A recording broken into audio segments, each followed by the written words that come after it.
Okay, I'd like to welcome everybody to Steve Tees Off, brought to you by riversidegolf.ca. Ken Poirier and the group down there. I encourage everyone to check them out. Today's special guest, is Daniel Silva. Hi. Thank you for coming. I appreciate you coming out. Thank you for having me. As I said before, everyone has a story to tell. You were born in South Africa. That's right, yeah. I was born in South Africa from Portuguese parents. Okay. And did the first 20 years of my life in Portugal. So I went to school, learned to play golf, and got into a lot of sports in South Africa, yeah. So when did you move from South Africa to Portugal? I was 20 years old, and the vice president of the Portuguese Golf Federation was also a pilot with Air Portugal. And he did a lot of trips down to South Africa, and every time he went there, he would try and play golf. And the one time he was at a golf club, and he saw this name on this board of this... There was a very prestigious tournament at Royal Johannesburg Golf Club, and he saw this Portuguese name on this board, and he went, well, what's that, And I said, well, it's a junior event, the Junior Silva Vars. It's one of the most prestigious in South Africa, and I won it 2 years in a row, and he started seeing my name up there, and that's how he started getting in contact with me.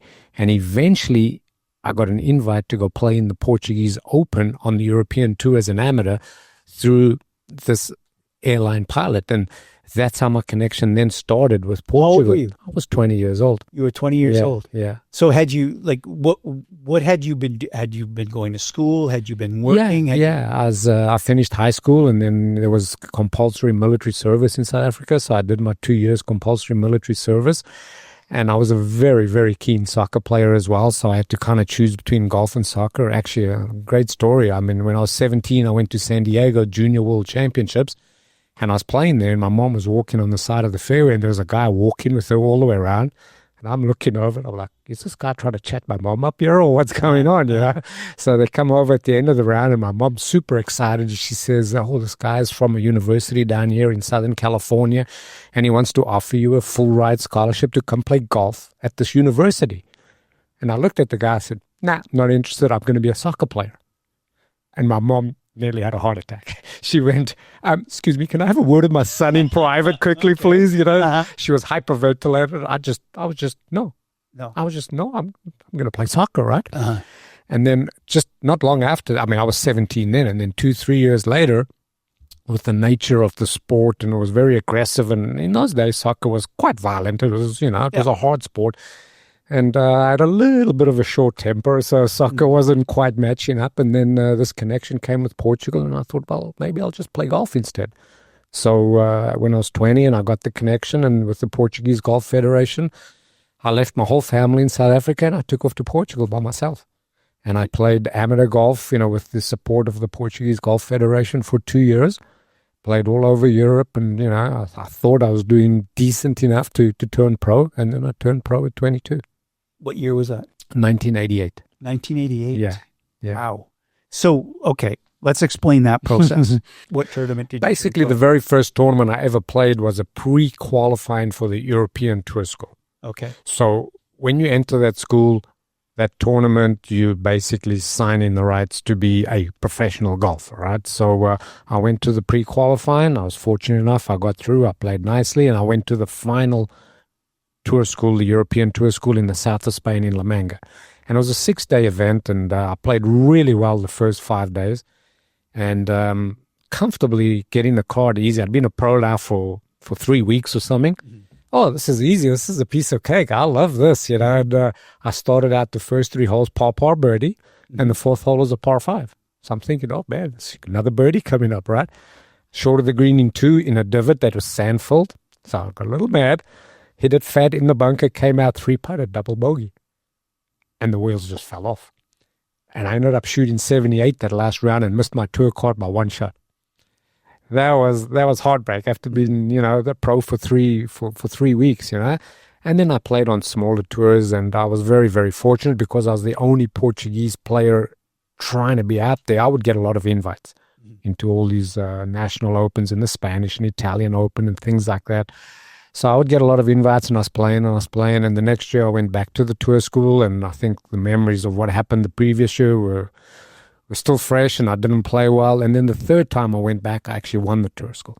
So that's how I got on tour. How are you getting, prior to that, how are you getting your funding? How are you funding? Actually, quite a nice story, because there was a resort down in the south of Portugal, which was a Sheraton resort called Pinecliff Sheraton. And they had a little golf course, and the president of the golf course was a Formula One racing driver called Nigel Mansell.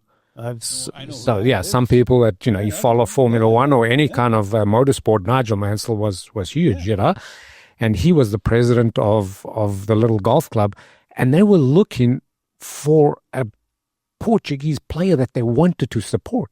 And I was the only Portuguese player competing. There was no other Portuguese player even trying to compete. So that's how I got the connection. And then Nigel Mansell was there. And Sheraton said to me, you get on tour, you're fully covered. Fully sponsored. I said, but I can't get on tour. I need, And that's when Nigel Mansell steps in. And he said to me, no problem. And he started giving me cash. He would just give me wads of pounds like that were worth gold, And he supported me for 2 years while I was playing the mini tours and trying to get on and that. And once I got my tour card, then they were good to their word. The resort and Sheraton Pinecliffs, they covered all my costs, and then I was up and running. But it was some tough years, and luckily I had the support of Nigel Mansell. That's interesting. Yeah. That's a wild story. Yeah. So how long how long were you on that tour? Like you had I have in my notes here that you had your first win in 92. That's correct. Yeah. Okay. Yeah. And up until that point, so when did you officially have status on that tour? The tour school that I won was in 1990, which is beginning of December. So 91 was my first full year, even though I'd already been playing a lot of events in 89 and 90. I was playing a lot of events already because I was getting so many wild cards because federations swap cards. So the Portuguese federation says to the Italian federation, hey, you send one guy here, we'll send one guy there, and they kind of swap cards. So I was getting a lot of starts, I was very fortunate that way. And then in 91 was my first full year on tour. And I went out there thinking, man, I just want to keep my card.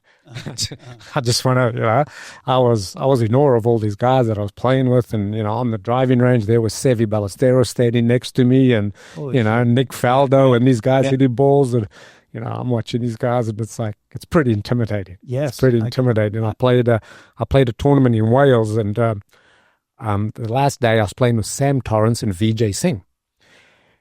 And I was actually playing pretty well that tournament, so I wasn't that many groups ahead of the leaders. And the leader was Ian Woosnam, the current world number one. And he was coming down the first hole and I was going down the eighth, which were kind of parallel. In Wales, Ian Woosnam leading the tournament, world's number one. I mean, you couldn't see a blade of grass. There was so many people. So people were spilling over from the first fairway onto the eighth fairway. And by the time I tee the ball up and I look up, and it's like 6, 7, 8 people deep on either side of the fairway. I've never seen anyone other than my dad standing on the side of the fairway, And I look up and I'm going like, I'm going to kill somebody. I can't hit this golf ball.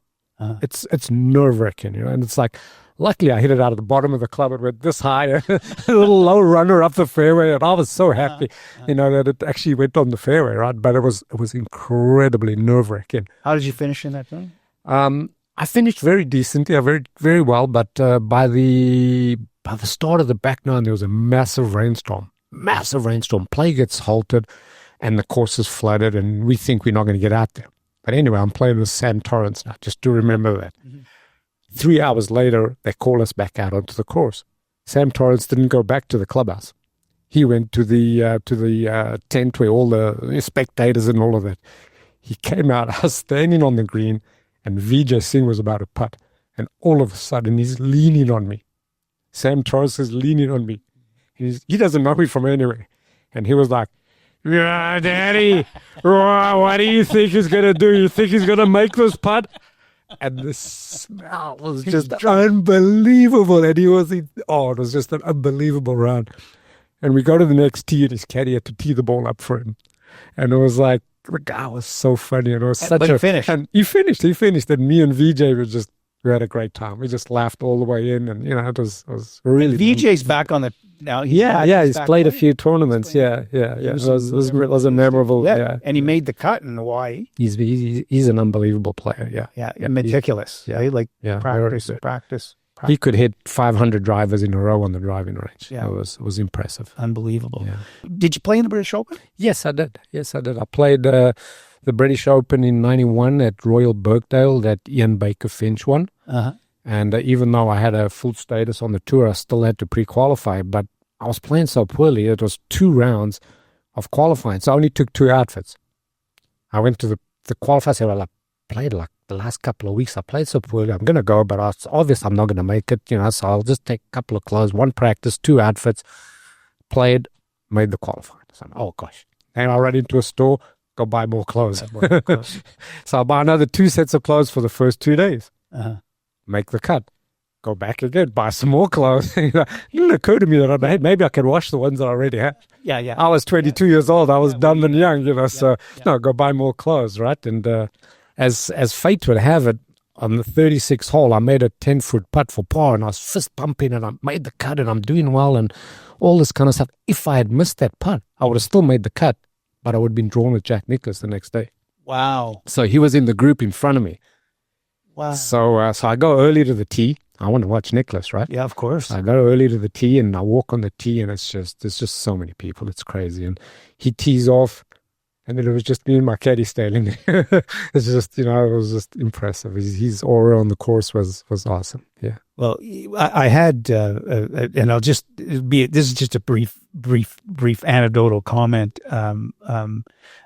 Brad Ewart was on here, and when Nicholas North opened up in Whistler, he was in the group, and Jack teed off, and he left the divot, and Brad went and picked up the divot and put it in a jar. He still has it. He still has it. He was like, that's awesome. He says, my son AJ, who's on the tour now, thinks he's nuts. He's like, Dad, you're crazy. What are you doing keeping that? Yeah. He goes, I'm keeping that. He goes, it might, awesome. I'm not never going to sell that, but that's a moment. So you played in the British Open. You were on tour. How many years were you actively on the European tour for? I was about 6 years. About 6 years. Yeah. The Jersey Open was your win. Yeah. Were you making cuts? Oh yeah. I was making cuts. I had in 91 on my rookie year, on my full rookie year, I had 3 top 10s, which went a long way to keeping my card. Mm-hmm. So that was good. And then I'd done pretty good before that. I was playing okay.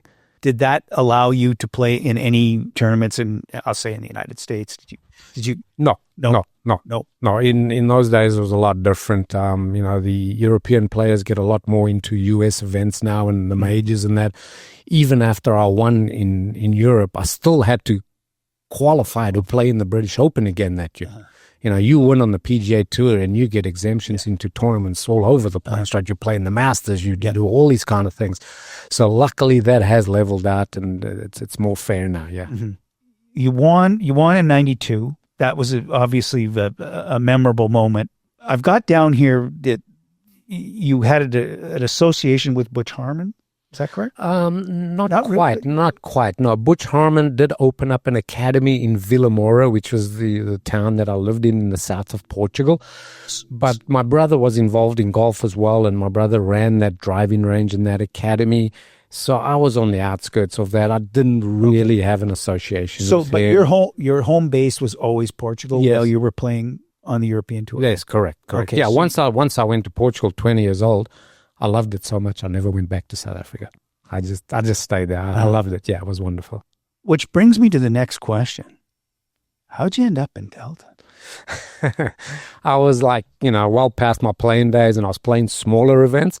And I met a Canadian guy at it's the Azores Islands, in the middle of those Portuguese islands in the middle of the Atlantic Ocean. We were playing a Pro-Am event, and I met this guy, and we started talking and that, and then one day we stayed in touch, and one day he let me know that there was a position available in White Rock at Golf Town in the coaching, because they used to do a lot of coaching in the simulators in the Golf Town stores. And I'd often, thought about, hey, maybe one day, coming to North America. And he contacted me. He said, Daniel, this position's open. I know we've spoken about this before. If you're ever interested.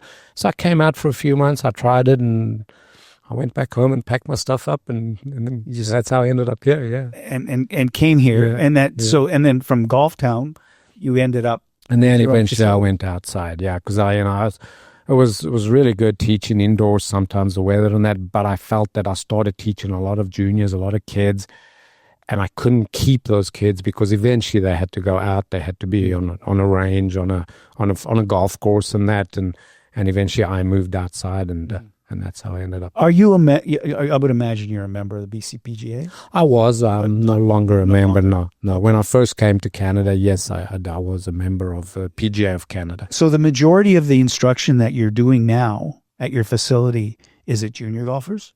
Yes. Yes, I teach a lot of junior golfers.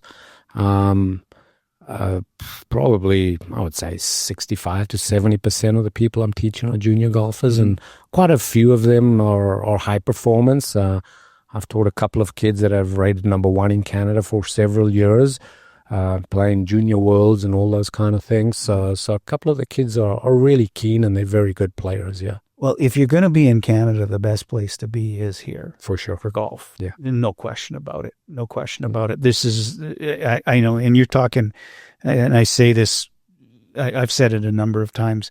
I moved here in 1994, and I grew up in the prairies in Manitoba, where, the golf season was rather short.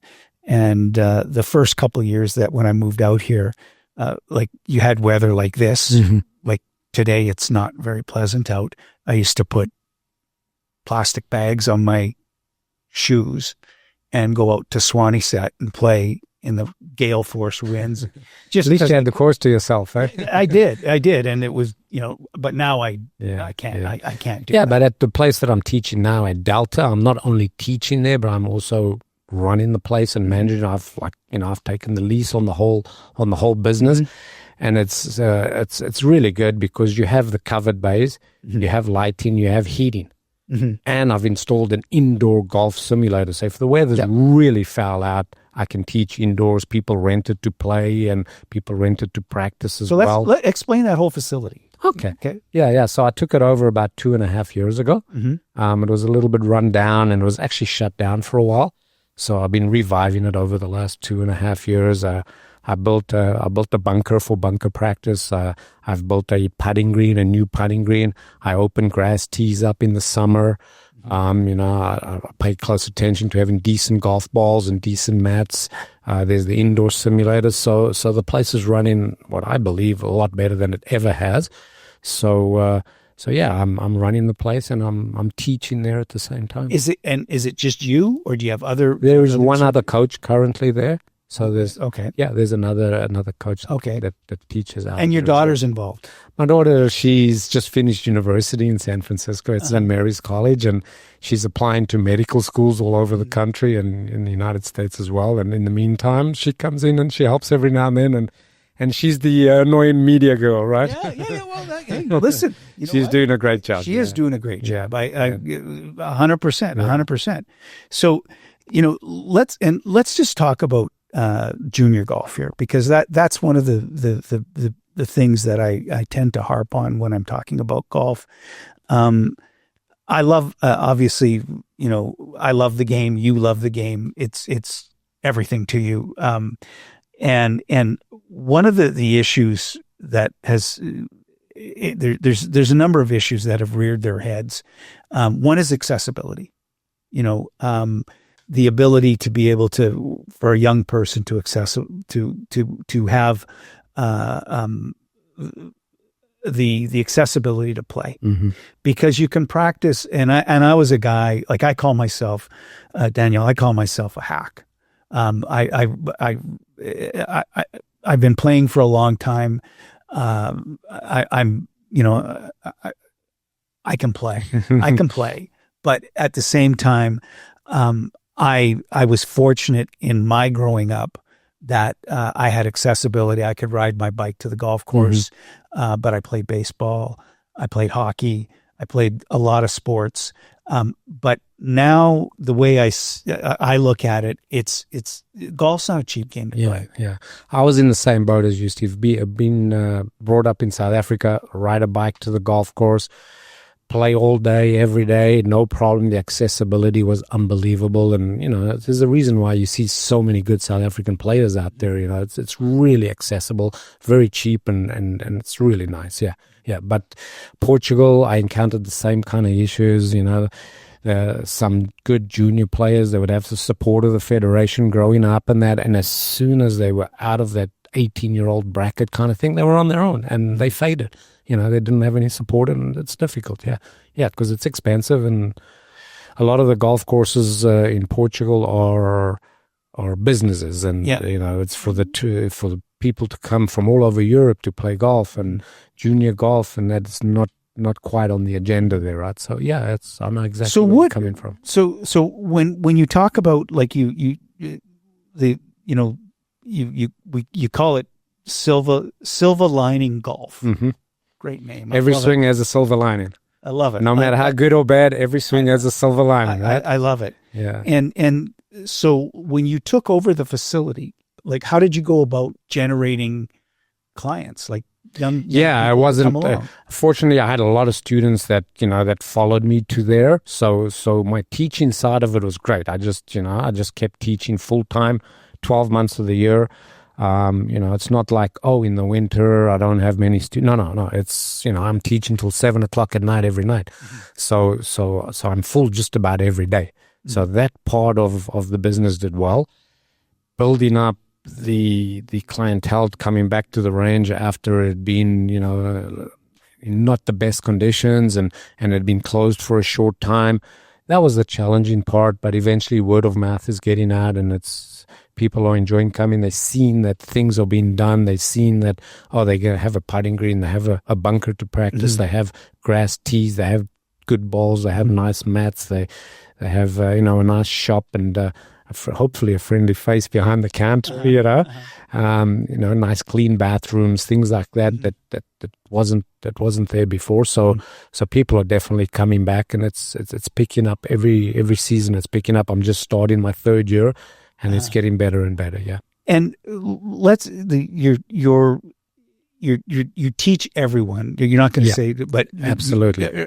Would it be safe to say that you focus? You have a primary focus on junior golfers, or is that wrong? I think that's wrong. No, I teach absolutely everyone. I mean, I have had a couple of adults that I've been teaching for 10 years. Every week, every Thursday, 11 a.m. Mm-hmm. So and so comes in, and I teach a lot. I mean, obviously, my dream now is to be able to coach to find a young kid from scratch, from zero.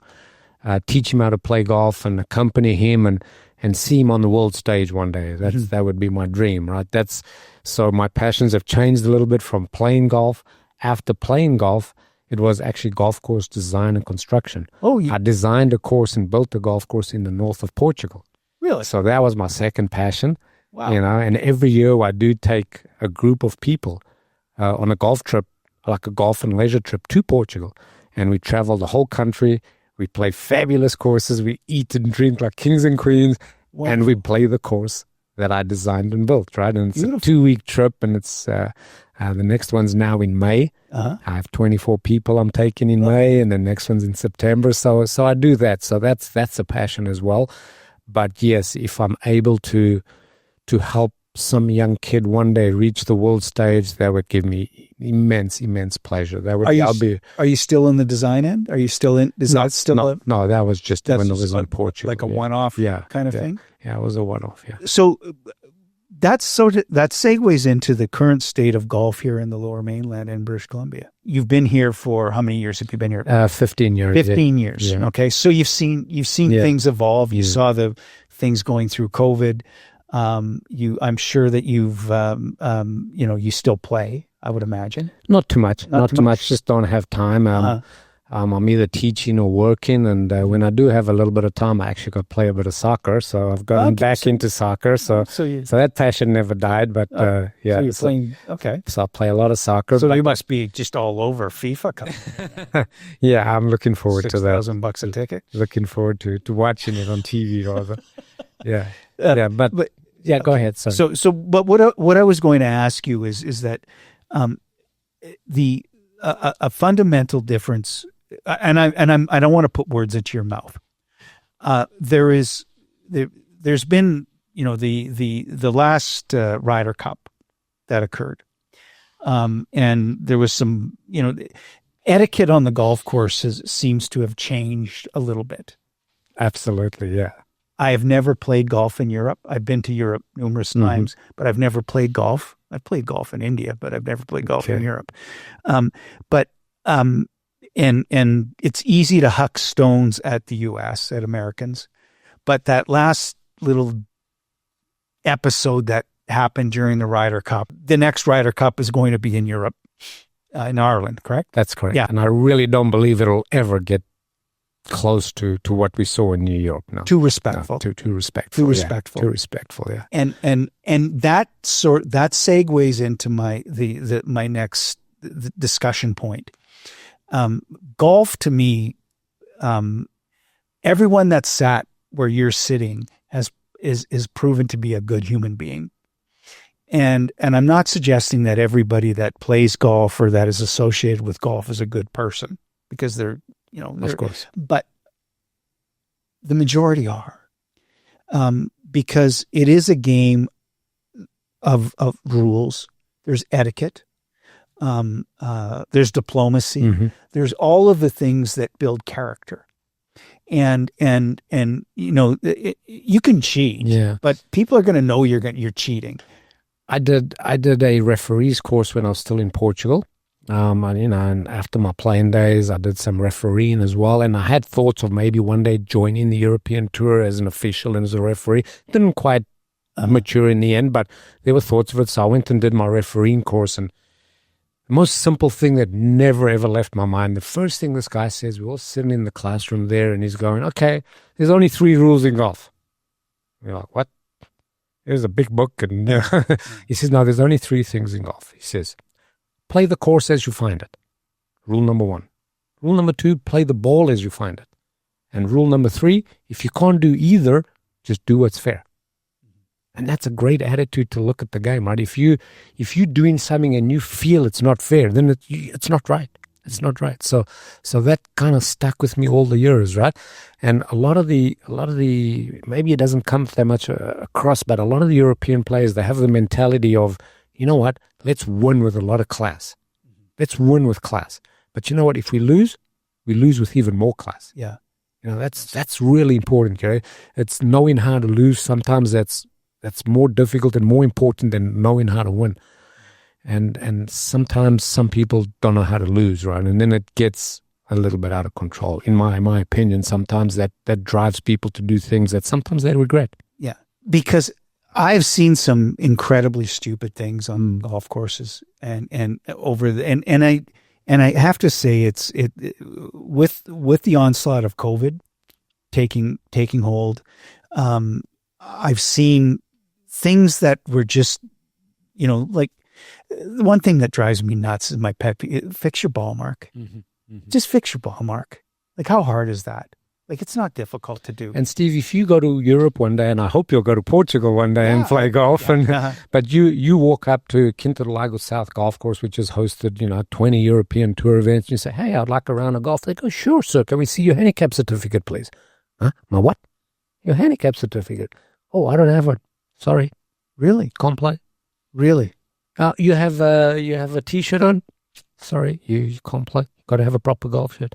So a lot of, there's a lot of tradition, a lot of respect for the game, and it's a little different, yeah. Well, what and this is, and I've brought it up before, is that I've because I've seen some incredibly stupid things, that when you walk into the clubhouse, there should be like a little 5 check boxes that you have to check, and then the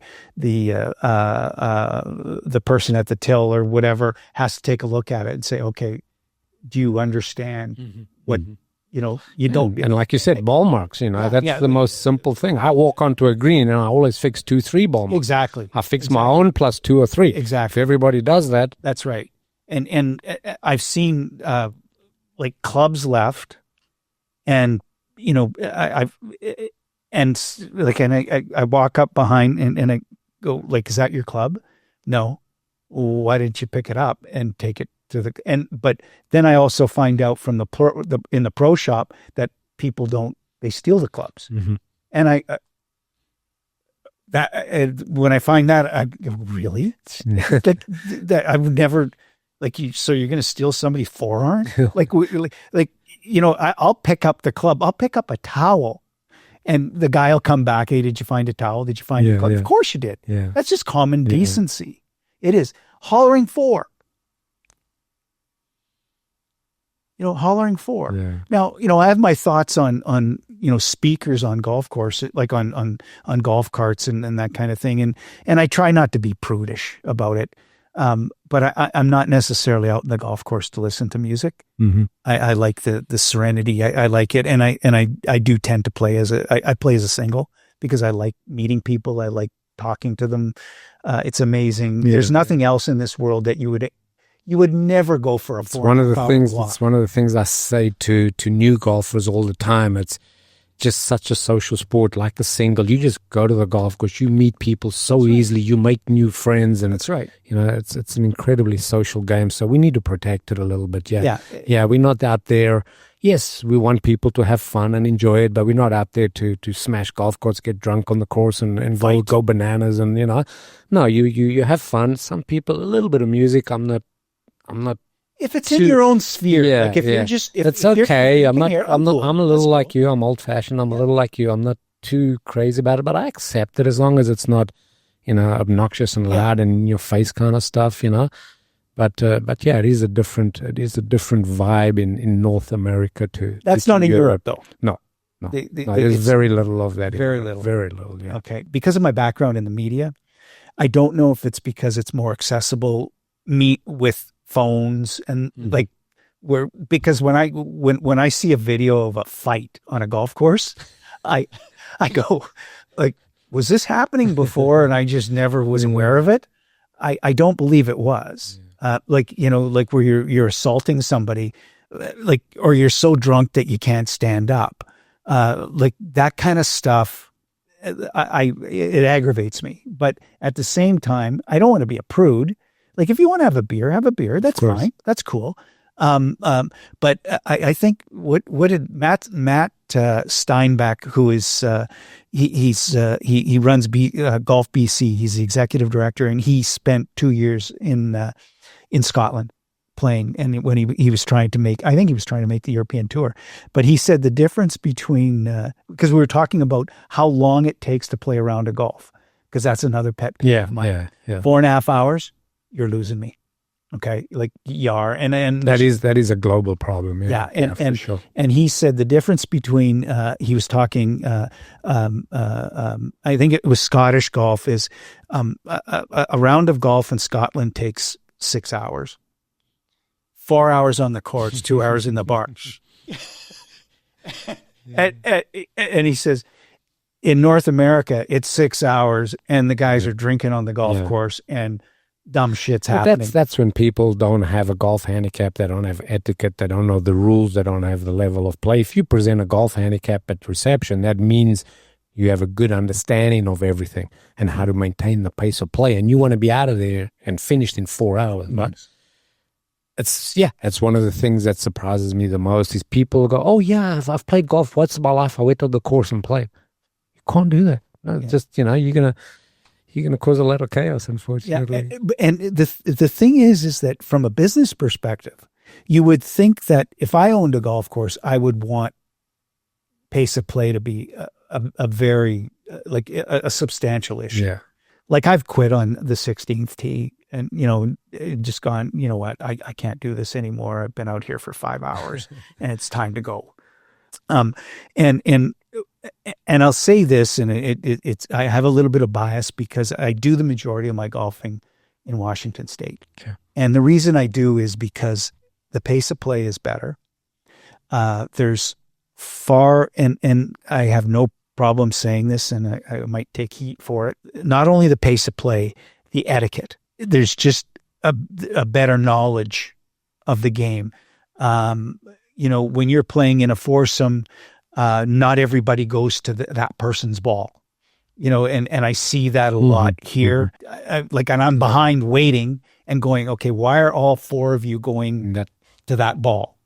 Like that's. I normally say, like, if you're going to shoot 66, 6 under par, you take your time, you focus, you can't. But if you're going to shoot 100, you better do it quickly. Yeah, yeah. You're not gonna take a minute to hit every shot when you're hitting 100 shots, right? That's just brutal. Right? Exactly. Yeah. And and it's the same with putting, like on the putting green.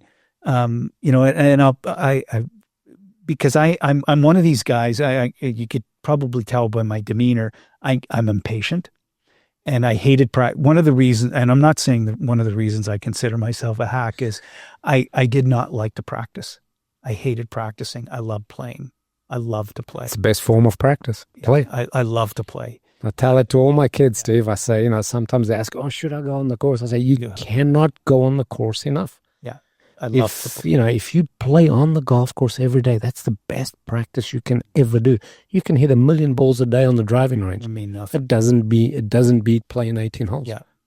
Because you go to a PGA Tour event nowadays and you watch every guy on the range and it's just rockets down the range. Oh, yeah. One guy shoots 64, the other guy shoots 74 the next day, right? And that's the beauty of golf, though, too. You can always play poorly and you can always play really well. And it's like life, right? You don't know, like you like to think you know what's around the corner, but you hit that one shot and you go, I'm coming back. Just following up on that, there's this little story, just a quick story about a guy called Tony Johnston. He was from Zimbabwe. He was in Nick Price's era. Okay. So he was a little older than me when I went on the European tour, and he had an incredible run of 4, 5, 6 tournaments where he won a couple, lost in the playoff. He was top 3. He just hit a purple patch of form. And in an interview, and they're like, what's going on? You played so good recently. Wow, what have you done? It's like, wow, you look at your results. He looked at the camera, he says, listen, I never play well. Sometimes I play bad, sometimes I play less bad. And that's kind of golf in a nutshell, right? Sometimes it's, it's kinder to us sometimes. And it's a great feeling when that happens. And the thing is, the beauty of golf too is that you never stop learning. Like you don't. I learn every day on the driving range, teaching complete beginners when I tell them, you should be trying to do this. And they say to me, oh, but I feel that. And it's kind of like, oh, I didn't think of it from that perspective. Mm-hmm. So every single day of my life, I learn. I learn from people that have never picked up a golf club. And I've been playing just like you since I was 8 years old. Mm-hmm. I've been playing for 50 years, and every single day I learn something. And it's amazing.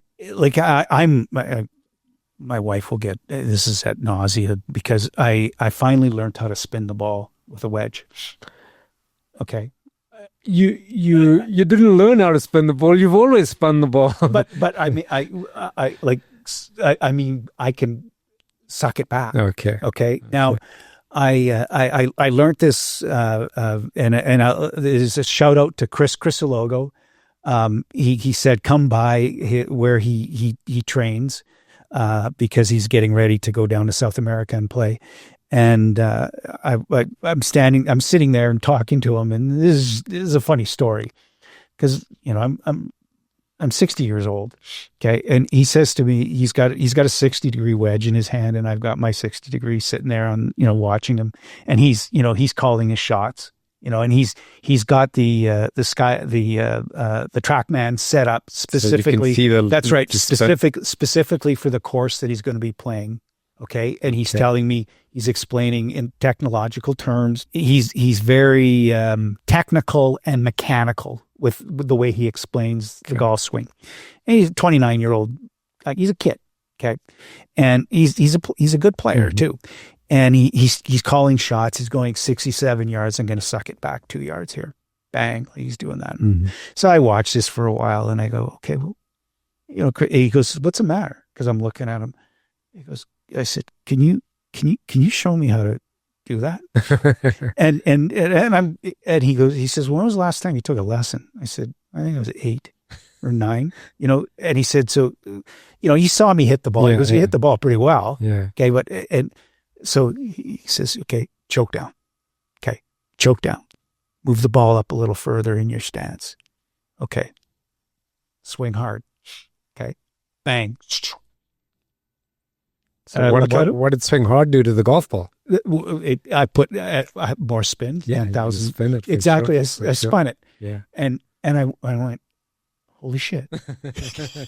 You know, that's a dummy. Yeah. But you know, that's not golf. I'm not a professional golfer. I was a little kid in South Africa, Steve, and I was assisting to a Gary Player clinic. I mean, Gary Player was like, he was a god. He's still a god. So, you know, he's doing all these shots, and I mean, he was in his prime at that time, right? And I was, I don't know, 16 years old or something, and I was watching this.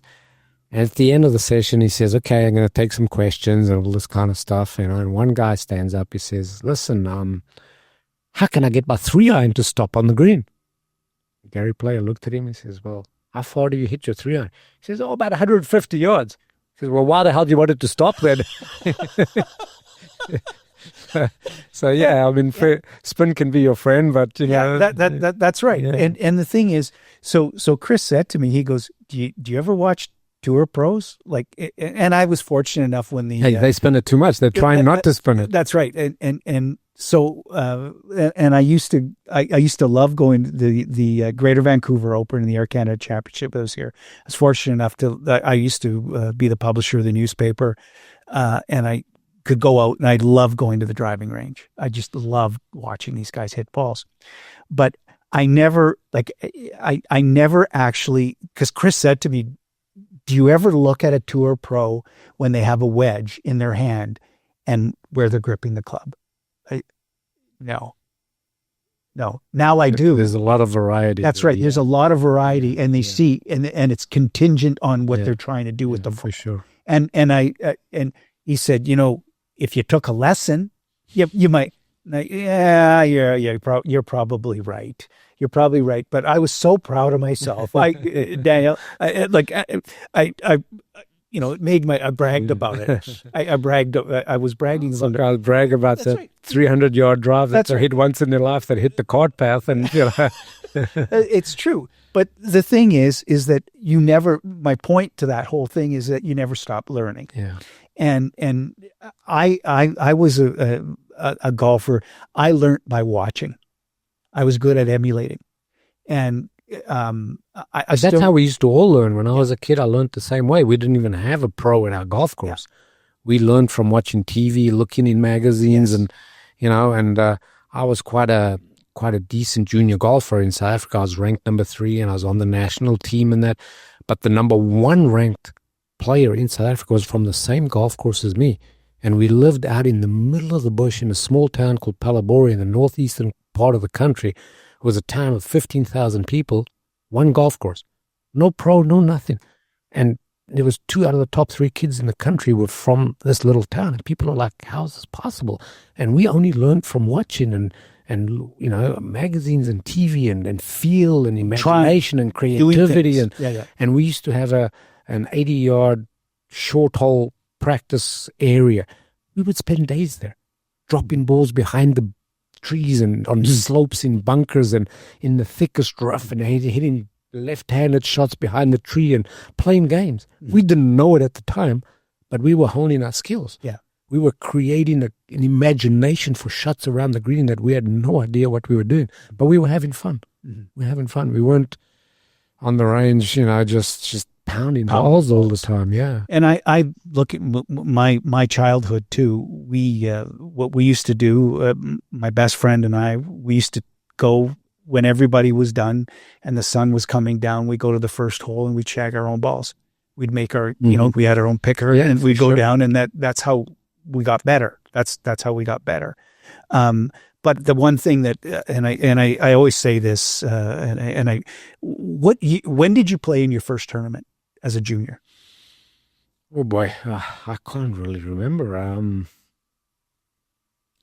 Actually, I've never ever thought of that. Well, I started playing golf when I was 8 years old. I can't remember the first time I played in a tournament. Because playing tournament golf is completely different than playing. And I remember my first tournament golf.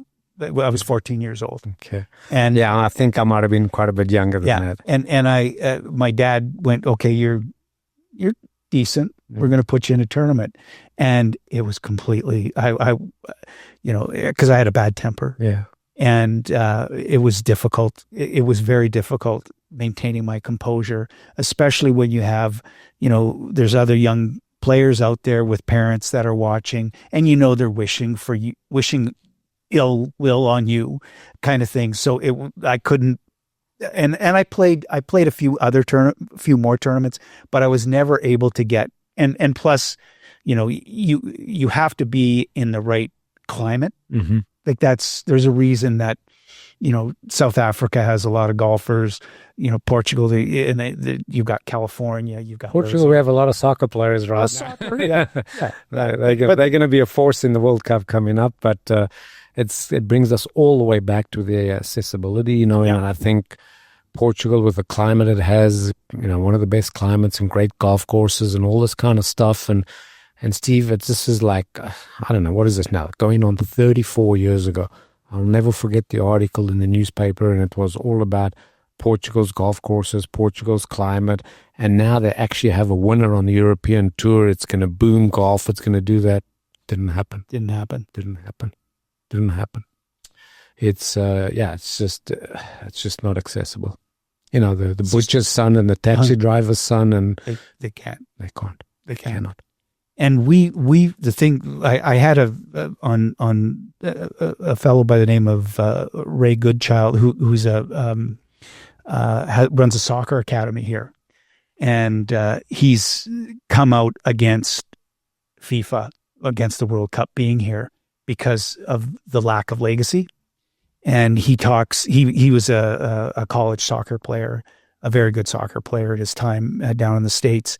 But he talks about, if you want to see where soccer is, where they produce the best soccer players, they have the size of a tennis court that's turned into a soccer pitch, and kids can go and play, and you get better and better and better because it's accessible. And he complains about here in Vancouver and the Lower Mainland that there's no reason why a kid should be having to drive from Vancouver all the way out to Langley to play soccer, because it's just like, a Canadiana being road hockey. You never had to have referees. Mm-hmm. You didn't have to have a referee to play road hockey, just like you don't need to have a referee to have a little soccer pitch and have a little game. And that's how you get better. That's how and it's accessible. Yeah, no, that's 100% right. It's the truth. Yeah. Your coaching philosophy, what do you tend to stress with your? I focus incredibly hard on the basic fundamentals. I have a philosophy that you have sound, solid, basic fundamentals, and you develop your own swing within those basic fundamentals, because I've had that negative experience where, yes, I reached a decent level and I had some good years, but I also had some really bad years where I really struggled with my game, right? Because I try to move away from what was natural for me. And I used to fade the ball. Every shot I hit was a fade. Golf was so easy. I just look up, aim left, hit the golf ball, right? Mm-hmm. Okay, and I was playing the Australian Open. In the winter months, I used to go down to Australia, playing the Australian Open. It was called the Lakes Golf Club. And the first hole, it was a really strong left to right wind. There was a lake on the left side and bushes on the right. And I went to my tee time, and there was like still 3-4 groups to tee off before me. It was all delayed. I'm like, what the heck's going on here? Guys couldn't hit the fairway. They were like in the bushes on the right, in the lake and that. And I was like, this is the worst shot for me. I'm a left to right player. How on earth am I going to hit this ball on the fairway, right? By the time, half an hour later, by the time it was me to start, I just chickened out, and I went, I can only hit the shot that I know. And I ended out in the middle of the lake. And I hit a fade, and the ball must have moved 50, 60 yards in the air in the middle of the fairway.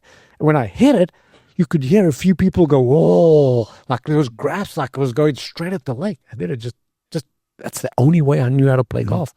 When I started messing around with that, that's when I went off.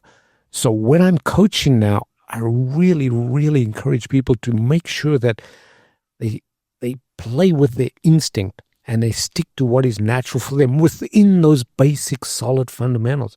You look at better players, 99.9% of them have a really good grip. Mm-hmm. Really good grip. That really sets them up. They bow the wrist at the top. They do this, they do that. But all of these moves come from within basic, good, solid, basic fundamentals, right? So I work really hard on basic fundamentals. And then I have, for me, what I don't know if it's right or wrong, but this is just my opinion, the three most important things in golf. And it all goes down to what is the golf club doing? The path of the club, the angle of the club, and the speed of the club. If you get those three things right, you're going to hit good shots. You can stand on your head. If that golf club's moving the correct way, you can. So what if your arm's a little here, a little there? You got to tell Scotty Scheffler to keep his feet still. Yeah. You know, you're right. Yeah, you're right. You know, that is the most. It looks like he's going to hurt himself. You know, sometimes it looks like he's going to break an ankle or something. It gets so severe. It is. At the British Open, when he won last year, he made some of the weirdest looking swings. Those knockdown draws and the high cuts and the arms were all over the place. The guy just has an unbelievable feel for what the club face is doing through impact. Mm-hmm. Okay, his club face awareness is so good, because it's all natural. Mm-hmm. You know, so give a guy good basic fundamentals. Have a look to see if that club's working in the right direction, and let him play. You know, you don't need to get too involved in mega mechanics and all these kind of things if it's not natural for you. You got to play with feel, because when you're out there in the heat, in the end, it's, you know, the more natural something is for you, the easier it is to produce it under pressure. No matter how perfect your swing is, if your brain's melting under pressure, you're not going to produce. But if you're comfortable with what you're doing, you can do it all the time. So I've had that positive experience, but fortunately I've had the negative experience of playing poorly as well. Mm-hmm. So I really encourage people, you know, especially the high performance kids that are coached, just not make the same mistake that I did. Yeah. Mm-hmm.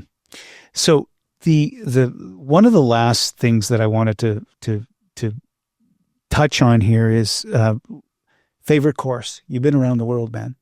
Like played St Andrews. St Andrews. Okay. Played St Andrews, and there used to be it still is a tournament called the St Andrews Trophy. Mm-hmm. It's an amateur tournament, and it's a match play event. It's like the Ryder Cup, but it's the continent of Europe against Great Britain and Ireland.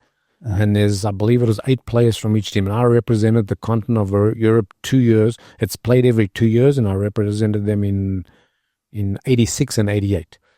Okay. And one of the times it was actually played at St Andrews. And again, young and stupid. Big deal. So what, St Andrews? I'm going to go play it. Get on the first tee, the widest fairway in the world. Just hit it down there anywhere. I'm like, what's so special about this place? This is nothing. Doesn't even look like a golf course. And then the weirdest thing happened to me, Steve. Started walking off the first tee, and I started looking around and thinking, you know what? Anyone that has ever been anything in the history of this game has walked down this slope, down this fairway here where I'm walking now. And it started to sink in. The more I walked on the course and the more I looked around and thought about, you know, all those things that we've seen all our lives and heard, it's like every single person that's ever been anything became surreal. Yeah, and it was amazing. And the first time I played it, I was playing pretty good, and I was quite a few under par until I reached, I believe it was 15, and there's the bunkers, and there's a narrow strip of fairway, and then there's a fence here, and the caddy told me hit it there, and I said, nah, I'm going to hit it down that little channel there, and I hit it out of bounds. He says, I told you so. Yeah, you know, so, and then at 17, he says, aim it over that ladder of the old course, and I hit it way left, and, you know, they got the clucking sounds, buck, buck, buck, and shoot near us. So there's all these things, the caddies, and it was a phenomenal experience, you know. But that was a great course because of the history. As far as greatest courses I've ever played, there was one little course in Belgium where we played the Belgium Open, and I can't remember the name of it, but it was the most natural rolling kind of course that I'd ever played, and it was just spectacular. I love that kind of course. I love those courses that you walk on there and it just looks like the course was just there forever. So are you a traditional guy or are you a links guy? I grew up on a normal golf course, and I don't know why, but for some reason I always played well on links golf courses, British amateurs, and any time I went and, you know, played links golf courses, I always performed pretty well. I also played pretty well in the wind, and I never grew up in a windy area, and I don't know why that happened. It's just happened, right? You know, the 2 tournaments I won in Europe, the European Tour School, I don't know if we have time for it, but a quick story here. It was like, I was, after 4 rounds, I was 13 shots behind the leaders. And I went out the fifth round and it was gale force winds. And I shot 65. And I remember standing by the board after the round, and they posted my score, and some guys that were standing next to me, they didn't know it was me. They started laughing. They said, "Oh, that's not possible. That must be a mistake." I went from 13 behind to tie for the lead, and then won by 6 again in the wind on the next day. And Jersey, the last day, I shot 7. I was behind and 73 and won by 2. That's how bad the winds were, right? Uh-huh. So those kind of courses, those wind courses, those links courses, I have no idea why. I just I love them. I love them. I didn't really take to that target golf, fly at 173 yards and spin it 1 yard back and you're in position, I loved the bump and run, and I love create shots, playing the British Amateur, and I had 70 yards in and I took a 5-iron and ran it up the fairway, and guys were looking at me like, "What are you doing? You're supposed to hit a sand line," Yeah. So I loved that kind of stuff, and it just happened, and those are the kind of courses that were my favorites in the end. Funniest on-course moment? Funniest thing you've seen? One of the things, Spanish Open, south of Spain, Xavier Ballesteros playing, and I mean, he was more popular than the King of Spain. Right? He was like, he was a god there. He was a master, man. So I'm on the range, and I finished playing. I'm on the range, and I'm hitting balls. And actually, Vijay again. Vijay was behind me, so on my back here. And we're hitting balls, and we'd chat a little bit, but we're practicing. Mm-hmm. And the next moment, it's just a stampede. Just coming onto the driving range, and there comes Xavier, just finished his round. And he was about 4 or 5, spots in front of me. And he's hitting, and I would watch him, and he would hit, and he's going through the bag. And eventually he gets to his driver. And at the end of the range, there was a big netting. And Sevi hits the ground, runs, touches the fence. Then he hits a really good one, and it just bounces and hits the fence. And then he flies one like really hard, and just flies into the bottom of the fence. And some wise, in the crowd shouts, "Come on, Sevi, hit it over the fence." Can't do that to Sevi. You cannot challenge him like that, right? Turns out he looks at the guy. Okay. Tees the ball up. And he whacks the hell out of this golf ball. And it barely gets like a quarter up the fence. Boom. He looks. Get another ball. Whack. And he can't even get it halfway up the fence. And I haven't hit the ball in like 10 minutes. I'm watching this spectacle. I feel a tap on my shoulder. I turn around, it's Vijay. He says, all he said to me is, "Danny, watch this." Takes out his driver. First ball is the net, blue gum trees behind the thing, but big blue gum trees. First ball over the fence into the top of the blue gum trees. And I stood there all the time. Didn't believe it. Another one. Boom. Again. Blue gum. Third one. Blue gum. By the third ball, a few people in the crowd had noticed. And murmurs started. Now everyone's watching Vijay. By about the sixth one, Sevi stops. He turns around and now he's watching Vijay. Blue gums. Every single ball carried the net. It was just the most unbelievable thing.